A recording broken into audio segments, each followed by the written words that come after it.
皆さんごきげんよう、上川薫です。今回取り上げる話題はウクライナ情勢。最初に取り上げる話題はロシアの財政状況の悪化について。戦争の長期化に伴ってロシアは様々なものを失い続けています。まず第一に、軍事物資の面においてはソ連の遺産を食い潰そうとしています。ソ連時代に超大国アメリカやその陣営に対する対抗策としてソ連は大量の軍事兵器を生産保有していました。しかし、ソ連崩壊以後のロシアにおいては、それらの軍事物資を全て維持することは困難で、そのほとんどが保管状態へと移行していきました。ロシアによるウクライナ侵略は、そうやって保管されていた軍事兵器の数々を再製品として前線へと送り、戦車や装甲車などを大量に失っても、それでもなお攻勢を続けられるといった体制を生み出しました。ところが戦争の長期化に伴ってそのような保管兵器はもはや底をつこうとしています。同様にしてロシアが貯めていたものがあります。それがエネルギー資源を輸出することによって稼いでいた外貨。これを基金として積み立てていたのですが、戦争の長期化に伴ってそのお金も次々と吐き出さざるを得なくなっています。予算の3割が軍事関連の費用となり、それに伴って軍需産業全体においては潤ってはいるものの、圧迫を受けたその他の予算は大幅に削減されています。しかもプーチン大統領自身が現在の軍事予算を維持することが困難で、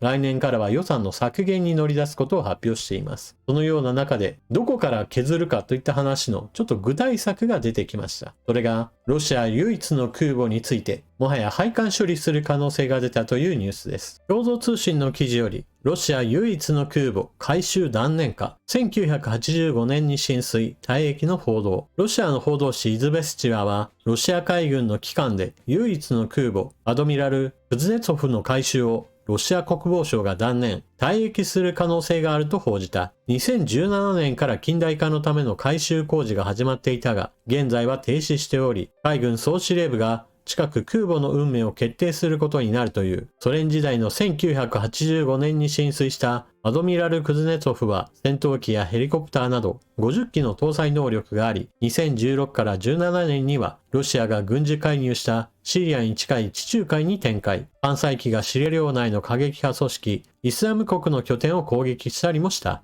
かつて存在していたソ連はアメリカと並ぶ超大国として知られており、空母を持っているのもいわば大国としてのプライドの一つでした。ロシアにおいてもエネルギー資源を輸出することによって外貨を獲得し、そのお金を国内へと戻せば十分に国家財政を潤すことができます。そうした意味においては、ロシア海軍においても実際にはほとんど役に立たなかったとしても、空母を持ち続けることには誇りが保たれる要因があったわけです。しかしそのような空母についてもはや維持することもできず、退官させようとしています。ロシアの国家財政がそのような見栄やプライドといったものをもはや維持することもできなくなっている一つの証拠だと言えましょう。ただし、純粋に軍事的な面においては、ロシアは大陸国家であり、陸軍戦力が最も重視される国です。そのため、実際問題としては空母はほとんど役に立たず、ただの金食い虫です。日本やアメリカのような海洋国家においては、空母戦力といったものは十分に役に立てることができるわけですが、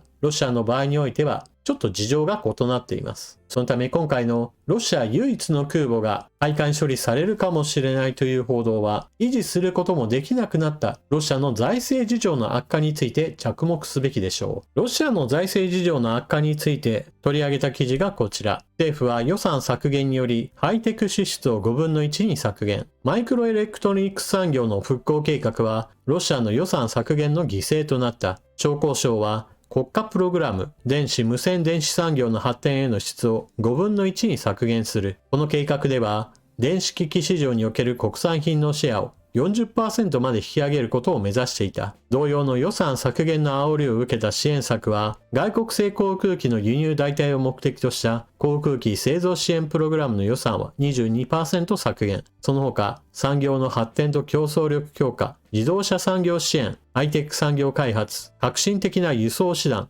造船業への支援、民生部門の研究開発、産業用ロボットの製造支援など、様々な科学技術や産業政策について予算が削減されたとのことです。一方で予算の削減が続く中において、どこからお金を取ってくるかといったこともロシア政府は考えています。ロシア当局はロシア最大の金採掘会社の一つを億万長者のストルコフ氏から没収した。億万長者のコンスタンチン・ストルコフ氏が所有する金鉱山会社ユジュラルゾロトの経営権を国家の利益のために没収することを裁判所が決定した。裁判所の言い分によると、地方議会の副議長を務めるストルコフ氏は、金鉱山会社の株式の 67.8% を所有。しかし、これは汚職により得られた財産として裁判所が差し押さえるよう、ロシアの副検事総長が発表している。当然このような没収騒ぎに対して弁護士は不当な裁判結果であるとして控訴する予定ですが、ロシアにおいては没収ありきのこうした裁判が行われている疑惑があります。関連のニュース記事としては、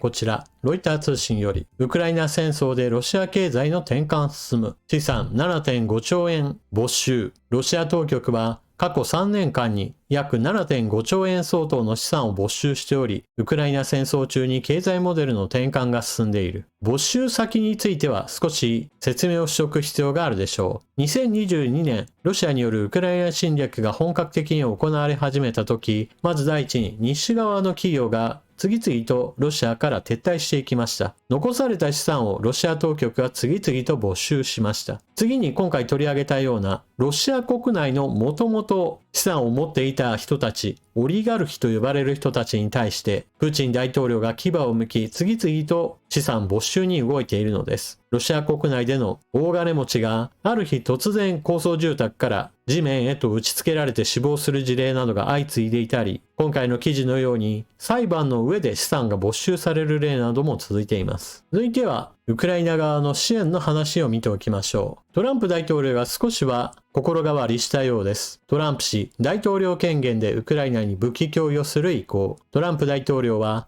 大統領に復帰して以来初めてバイデン大統領が頻繁に使用していた大統領権限に基づいてウクライナに武器を送る意向だと関係者が明らかにした。関係筋によると、トランプ大統領は大統領引き出し権限 PDA に基づいて武器を在庫から引き出しウクライナに供与する予定。その額は450億円程度になる可能性がある。これまでトランプ政権はウクライナの支持者であったバイデン前大統領が承認した武器しか送っていない。PDA に基づき大統領は緊急時に同盟国を助けるため兵器を在庫から引き出すことが可能。トランプ大統領はこの支援方策を今までは活用してきませんでした。それだけに1回でもいいからこうした支援を行うことは従来からすれば大きな前進です。一方でヨーロッパ諸国はウクライナ支援のための会議を行っているところです。EU 対ロシア制裁でロシア産原油の価格上限変動案を協議へ。これは以前にも解説しましたが、ロシアの石油資源収入を抑えるためにも上限価格規制を強化しようという話が協議されています。1バレルあたり60ドルの上限価格を45ドルへ引き下げる。現在のところ世界市場においては石油供給は基本的には十分な状態であり、価格についてもこの上限価格と似たような価格に落ち着いています。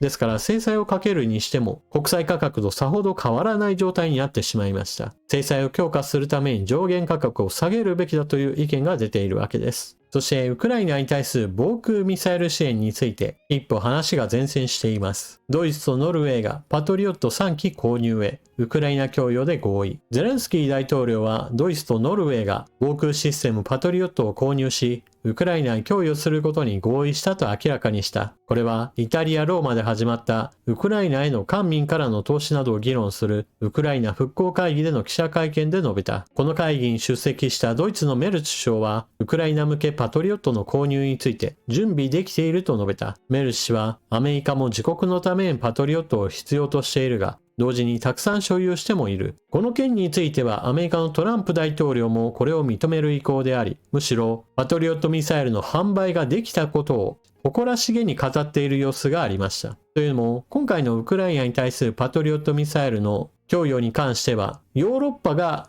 お金を出しており、アメリカはそのお金を受け取った販売者の立場です。ヨーロッパが購入したパトリオットミサイルをウクライナに供与する。自分たちが売ったものがウクライナに送られるので、アメリカにとっては利益しかないわけです。本体を売った後、当然のようにミサイルを使えば、そのミサイルの販売についても引き続きトランプ大統領はヨーロッパに代金を請求し続けることでしょう。戦争が長期化することに伴って、あたかもこのままずっと何の状況も変わらず戦争が続いてしまうかのような錯覚を覚えている人も言われるでしょう。しかし、状況は変化し続けています。ロシアはソ連の遺産を食い潰そうとしていますし、同時にエネルギー資源大国であるにもかかわらず、その貯金を全て吐き出そうとする勢いです。ヨーロッパは再軍備計画を発表し、防衛費を大幅に増やしていくことに多くの国々が賛同しました。彼らによるウクライナ支援は以前よりもこれからの方が確実に良くなっていくでしょう。あと問題なのはトランプ大統領がこの後ロシアに対して心変わりしてくれるかどうかです。現状はバイデン政権に比べるとほとんどウクライナに対する支援ができていない状態ですから、ここからせめてバイデン政権並みにでも支援を行ってくれればロシアをギリギリと苦しめることができます。残念ながらこれからも大きな情勢の変化を促すのは超大国アメリカの動向によるといった面を見ていかなければなりません。というわけで今回の動画はここまで。最後までご視聴いただきありがとうございました。チャンネル登録していない方はぜひともこの機会にチャンネル登録よろしくお願いします。情報の整理整頓更新に役立ったなと思われる方は他の方にお勧めしたり、スーパーチャットのご利用もよろしくお願いします。それでは次の動画でまたお目にかかりましょう。またね。